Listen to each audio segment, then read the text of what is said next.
Hello, hello, hello, hello, hello, hello, hello.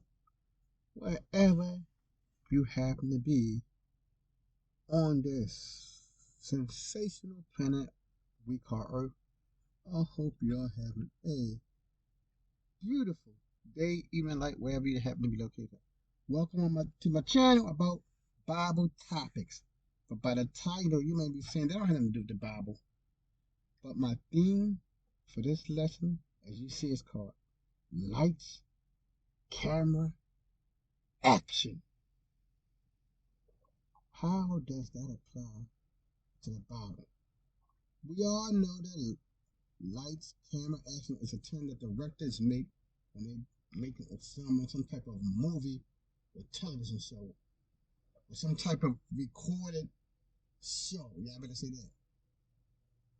Does the Bible and this lesson I'm trying to say, does anything in the Bible relate to movies? Now we know, the electricity that we have today, the electronics that we have today, for the most part, from what I know, did not exist in the biblical times. I wasn't there, so I'm just going on what I believe.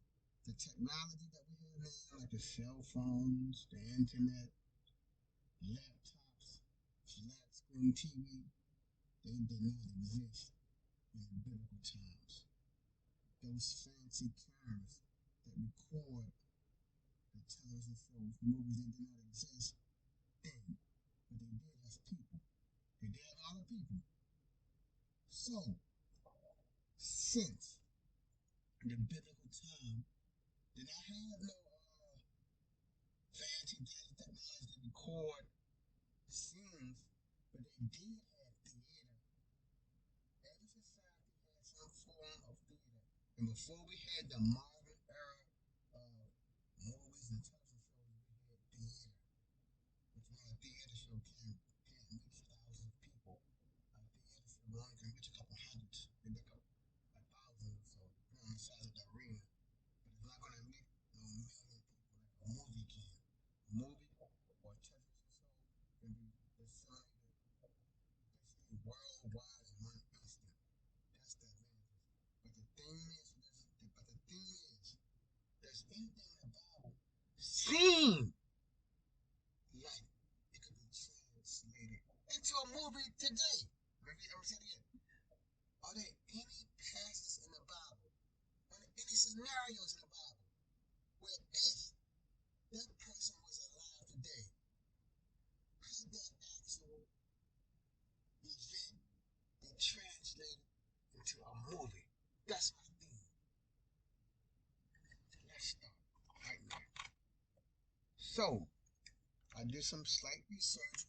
Where do movie directors look for inspiration? Remember, to do any type of art and film, all types of film is an art form.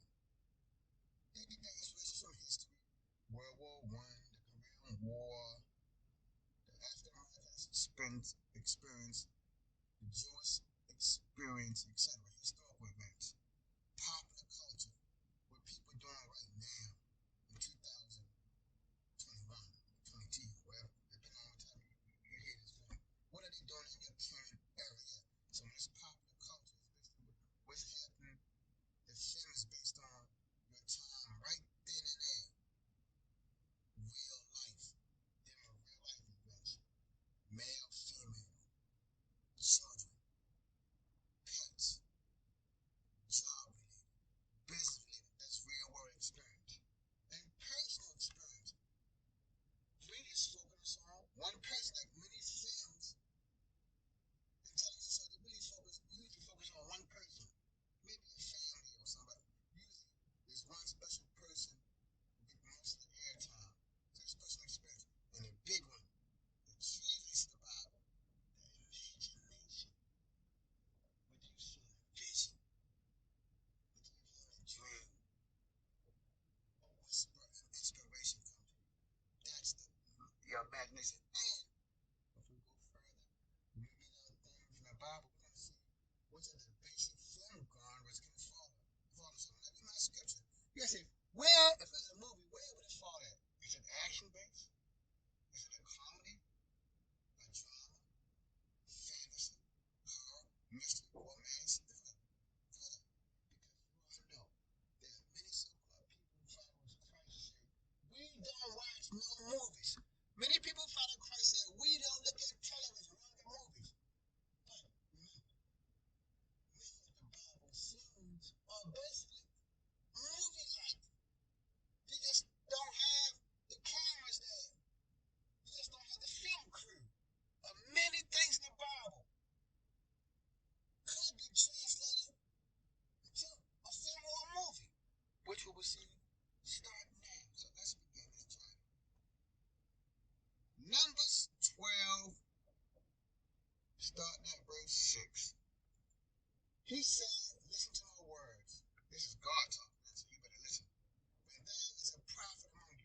again, Joseph had a dream. Many directors get their inspirations from a dream, from their imagination, as we saw. Many directors get their inspirations from a dream, from imagination. And when he told each of his brothers, they hated him all the more. He said to them, listen to this dream I had. We were binding sheaves of grain out in the field, when suddenly my sheaf rose and stood upright, while your sheaves gathered around mine and bowed down to them. So we see right now, which movie category would this fall in? It's not no comedy. It's not a horror. It's not a drama. It seems more like it's sci-fi. Because here, they're not human. They're sheep. So this was a movie. It's sci-fi. His brother said to him, do you intend to reign over us? Will you actually rule us? And they hated him all the more because of his dream and what he had said. And you all know, many of films, they based on some element of reality. In Joseph's dream, it was years, decades later, but it became a reality. Then he had another dream, another form of inspiration. And he told it to his brothers. Listen, he said, I had another dream in his imagination. And this time the sun and the moon and 11 stars were bowing down to me. So again, which movie? If it's a movie, what genre is it in? Horror? Comedy? Sci-fi? Is it a thriller? Which one you choose? When he told his father as well as his brothers, his father rebuked him and said, what is this dream you had?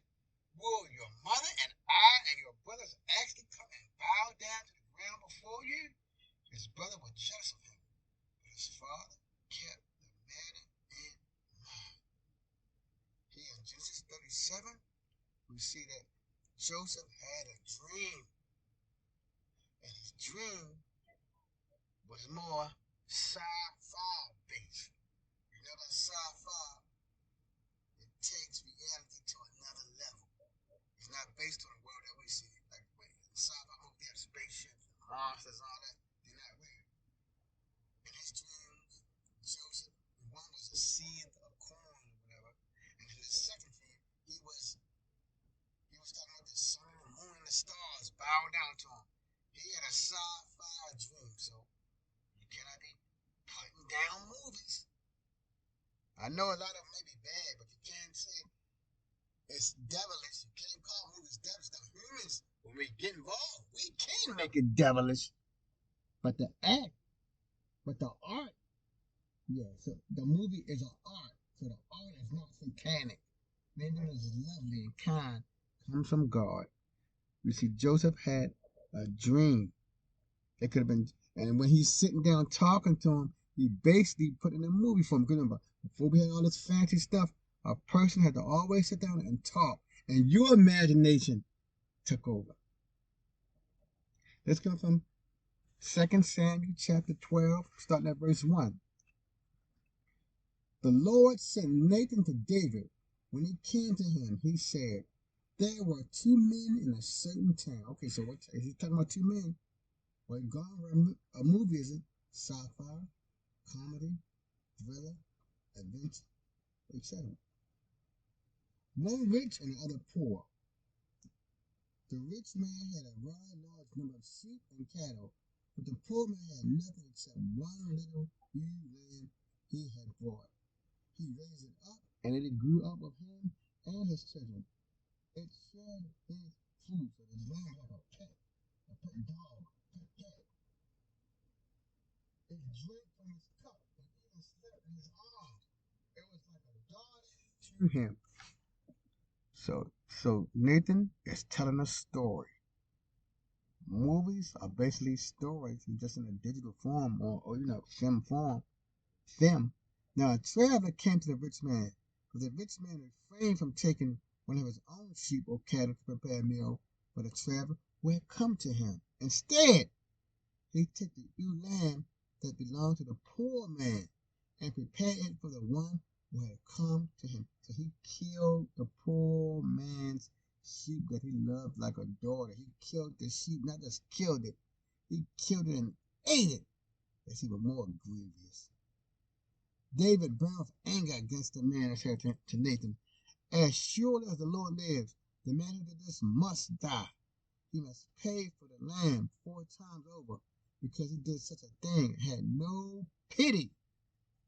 Then Nathan said to David, you are the man. He's talking to what he did with Bathsheba. But instead of Nathan telling him you slept with Bathsheba, he told him a story. He pictured for him a tale. He basically gave him a film.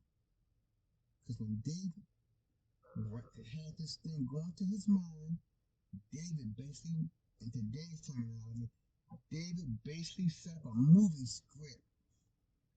And Nathan said to David, you are the man. This is what the Lord, the God of Israel, says. I anointed you king over Israel, and I delivered you from the hand of Saul. I gave you master's house, and to you, I basically gave you everything. But the theme is, Nathan told David a story. In today's term, that story could be in either a theater-like form, or you can change it into a film version. But when David heard this, he was playing the film in his brain. That's why he became so incensed. So we see you can't not motion pictures. Like I said, it's an art form. Many people in the Bible, they spoke in a way that you can translate what they said into a film, just like Nathan's tale. And David, in his mind, personally, he made it a movie in his mind because he was sat down and listened. When we were watching the film or a play, we sitting down there and attentively listening. Let's come from Genesis chapter 41, verse 1 to 8. When 2 full years had passed, Pharaoh had a dream. He was standing by the Nile, when out of the river came up 7 cows. So what type of movie is this? Sleek and fat, and they gazed among the reeds. After them, 7 other cows, ugly and gaunt, or basically skinny, came up out of the river and stood beside those on the riverbank. So they standing beside the fat plant calves. And the cows that were ugly and gaunt ate up the 7 sleek, fat calves. Then Pharaoh woke up. So here we go. If we put this in a film form or a movie form, what genre we fall in? Comedy, thriller, horror, adventure, or romance? You have to make the choice. Which movie genre would this one dream fall under? And we're going to see with his second dream. He fell asleep again and had a second dream. 7 heads of grain, healthy and good, were growing on a single stalk. After them, 7 other heads of grain sprouted, thin and scorched by the east wind. Then the heads of the grain swallowed up the 7 healthy, full heads. Then Pharaoh woke up again. It had been a dream. So once more, if this is translating to the movie art form, would it be a sci-fi? It can be a combination of them too. Would it be sci-fi, horror, adventure, comedy, romance, etc.? There's the second dream. Which movie category would it fall in? So as you see, the Bible has many genres related to the film industry. In the morning his mind was troubled, so he sent out for all the magicians and wise men of Egypt. Pharaoh told him his dream, but none could interpret them for him. So no one could help him. If you know about this tale, you know eventually came and told him what the meaning of the dream was. But again, 2 dreams on the cows The other was the green. Which movie genre would it fall under? Because remember, a lot of people say, I don't watch movies. I don't watch this stuff. It's devilish. Does this seem devilish? Remember, the cows ate the other cows. The green ate the other green. So, hey, which genre would it fall under? Let's move on. This comes from Jonah chapter 1, verse 4 to 13. But the Lord sent out a great wind on the sea, and there was a mighty mixed tempest on the sea, so the ship was about to be broken up. The mariners were afraid, and every man cried out to his God, and threw the cargo that was in the ship into the sea, to lighten the load. But Jonah had gone down into the lowest part of the ship, had lain down, and was fast asleep. So through all that tumultuous event, Jonah said, I'm going to take me a nap. So the captain came to him and said to him, What do you mean, sleeper? Arise, call on your God. Perhaps your God will consider us so that we may not perish. And they said to one another, Come, let us cast lot, that we may know for whose cause this trouble has come upon us. So they cast lots, and the lot fell on Jonah. So God made sure it fell on Jonah. Then they said to him, Please tell us, for whose cause is this trouble upon us? What is your occupation, and where do you come from? What is your country, and what people are you from? So now we see here, this is, according to Jonah, a real live event. There's not no dream. There's not no vision. This is an actual event. But if you put it into the film version, as I kept saying before, what movie genre is this? There's several of them, but I'm not going to tell you which ones. Action, sci-fi, mystery, drama, etc. Which genre, if this is translated into a movie, would this be? The storm raging, the men are scared to death, they're throwing a cargo overboard. Eventually, they're thinking about getting rid of people. But which genre is it in? Let's keep going, people. This is Genesis chapter 15, verse 12 to 16. As the sun was setting, Abram fell into a deep sleep, and a thick, dreadful darkness came upon him. Okay, he's sleeping now. He's sleeping. And he said, and terror came. So which movie genre is this? Then the Lord said to him, Know for certain that for 400 years the descendants will be strangers. So he didn't say. Remember, I gotta go back in the past with this. When the Hebrews was in Egypt, they was not strangers in Egypt because they went there. All other Hebrews knew about Egypt. Jacob, Isaac, Abraham, they knew about Egypt. So there was no stranger to Egypt. So this talking about something else. And a country not their own, and they will be enslaved and mistreated there. But I will punish the nation they serve as slaves. And afterward, they will come out with great possessions. You, however, will go to your ancestors in peace and be buried at a good old age. And the fourth generation, the descendants will come back here. For the sin of the Amorites has not yet reached its full measure. So we see God's mercy. He didn't wipe out the Amorites. He's just going to let it build up and build up. But we see, following my theme about the Bible, relationship to movies. Abram had a dream that terrified him. Which of those genres would it be in? That's the wisdom God gave me. The Bible has many similarities to a motion picture. The film. Where would Abraham's dream? Horror? Sci-fi?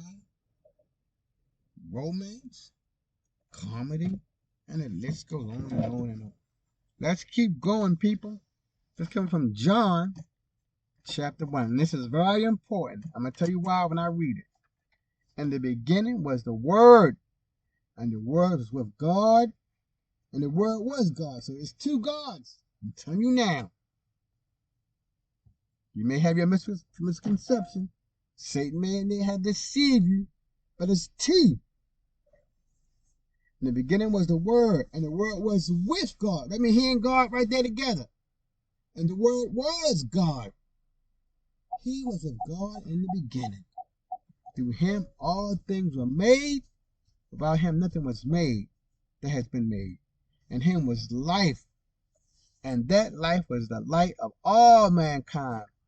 The light shines in darkness, and the darkness has not overcome it. Now here's the important part. The Word became flesh. So there's only one person in the Bible. The Word became flesh, so he became human and made his dwelling among us. He lived with us humans. We have seen his glory, the glory of the one and only Son. So when he was born from the flesh, before he was the Word. He was the Word. But when he was born, he became the Son of God, who came from the Father, full of grace and truth. And we know from the Bible, if you read it like I did, the whole Bible, we know who the Word is. I didn't go on, but I stopped right here. The Word, as you know, is basically Christ. So now, Jesus talking, who originally was the Word, but now he has become the Son of God since he was born. Jesus is talking. Let's listen to what the tale Jesus has to say. Jesus continued, there was a man who had two sons. So he's telling the story. Movies are basically stories. The younger one said to his father, give me my share of the estate. So he divided his property between them.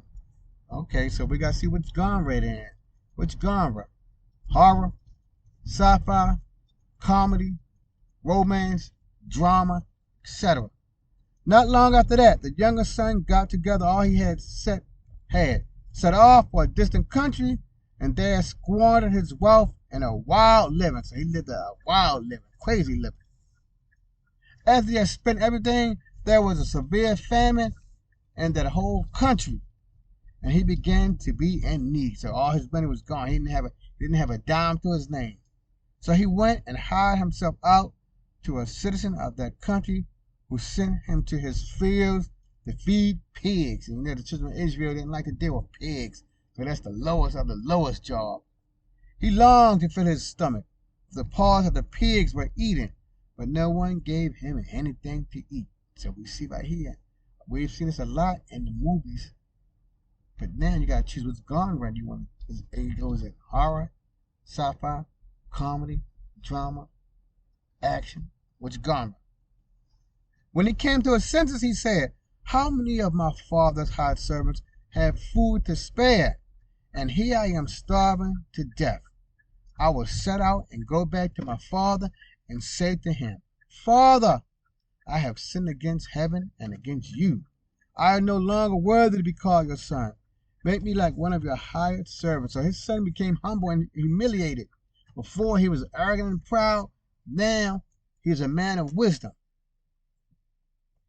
So he got up and went to his father. But while he was still a long way off, his father saw him and was filled with compassion for him. He ran to his son, threw his arms around him, and kissed him. And there's some more to this, but I want to stop here. So we see Jesus is called the Word. He's called the Word, the Son. He loved to tell tales. Remember back in those days, Jesus couldn't get an action crew together and say, let's make a film, because they didn't have the technology that we have now. But if he had the film and all that, would he have made a live motion picture? Because he was an expert director. Here, Jesus has taken the role on as a director. He's telling you blow by blow how the movie, how the script is progressing, blow by blow. Let's keep going on.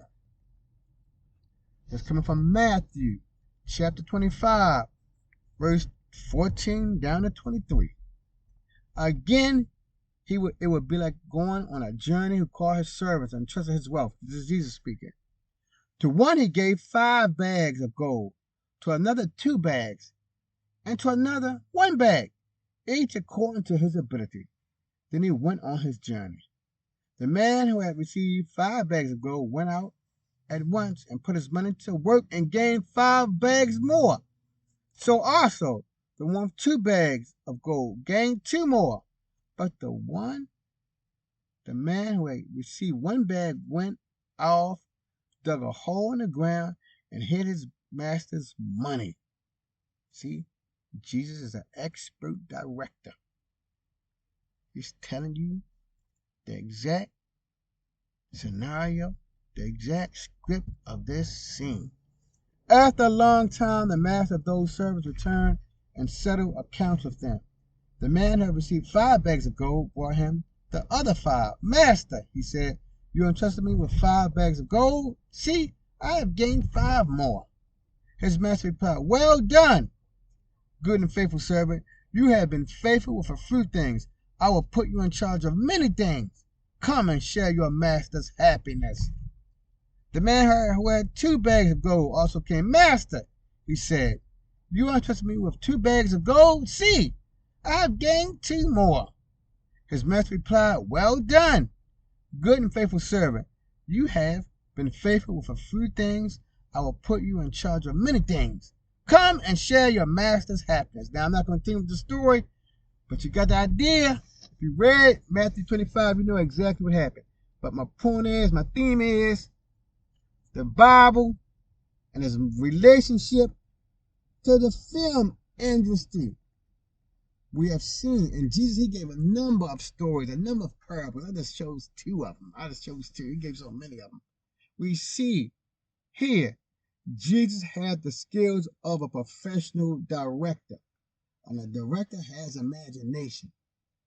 A director tells the players what to do. Jesus' movie, he was telling everybody what their parts were. He was. As I said many times, what genre would this be in if it was translated to a motion picture today? Horror, sci-fi, comedy, adventure, romance, and on and on and on. Which one? God has imagination. And that's it, my good people. Thank you for stopping by. So now you see, you cannot be saying, no, I ain't gonna look at the movie, they're ungodly. All films ungodly. Are they? In the Bible, films are basically based on someone's imagination of what they understand about society and history. That's all it is. Film is made so many people can view it. Like Jesus' words, since they're written down, his words are basically a film because millions of people have read his words. So Jesus' words are on the same level as a motion picture. Even more, because his word has been around for thousands of years. A movie, they don't be remembered for no thousands of years. People reading Jesus' words every single day. People don't watch Gone to the Wind. Well, I better say millions of people don't watch Gone to the Wind every day. I know some watch some people in the world watch it, but not millions, not billions. Billions of people are reading Jesus' words every day. So his words have more impact than any film. You see, he's a master director. Thank you, incredible God, for putting in my heart to make a lesson about the relationship of the Bible and the film industry. We know movies are an art form. Everything that's good and lovely comes from you. But the sad thing about art, like many human endeavors, we put our own rotten, we let Satan jump right in and put a satanic twist on everything that's good. But even then, you still will do goodness with those forms of art. Thank you for putting in my heart to study this, to think over this. I hope this makes sense to the persons who's listening to this. I thank you, Father, in the name of the Father, who no one has ever seen, the Son, who was called the Word, but now is the Son, who came to show us how to live a godly life, and the Holy Spirit, the one who Jesus said, I'm going to send to help you. Thank you for this. Amen. Until the next lesson, family, peace.